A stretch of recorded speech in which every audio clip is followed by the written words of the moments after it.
Id-devozzjoni lejn it-tluħ is-sema ta' Marija Assunta hija waħda ta' għeruq sodi u antiki f'Malta. Fost bosta lokalitajiet fil-Gżejjer Maltin li fihom tiġi ċelebrata din il-festa fil-Bażilika tal-Mosta llum saret konċelebrazzjoni pontifikali mmexxija mill-Monsinjur Arċisqof Charles Scicluna.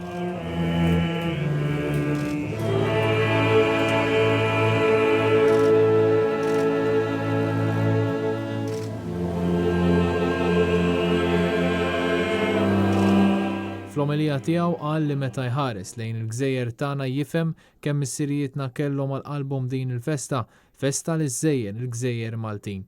U fakkar li f'din il-ġurnata jiġi ċelebrat il-kapolavur tal-ħnina tal-Alla, inħarsu lejn is-Santa Marija naraw u nsibu t-tama. Fl-aħħar tal-omelija flimkien ma' dawk kollha li attendew għal din il-quddiesa speċjali qal it-talba tas-Salve Reġina filwaqt li temm il-kelmtejn tiegħu bi frażi li ntlaqat minn ħafna ċabċib: Viva Santa Marija.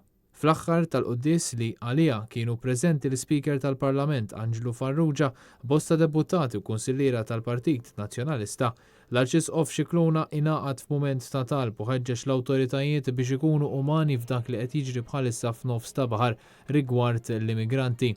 Min-naħa l-oħra l-Monsinjur Mario Grech l-Isqof ta' Għawdex fl-omelija waqt il-quddiesa fil-Katedral tal-Assunta fil-Belt Victoria qal li għalina l-insara lejt tal-Assunta huwa festa singolari, mhux ta' bxejn li l-kotra jagħmlu shutdown iwaqfu r-rutina tal-ħajja maġla ta' kuljum biex jistrieħu jieħdu r-ruħ għal Monsinjur Grech u kompla jgħid li jixtieq li Santa Marija barra li tkun mument ta' vakanza tkun ukoll okkażjoni biex nifqu nirriflettu dwar kif nistgħu ntejbu l-livell tal-ħajja tagħna.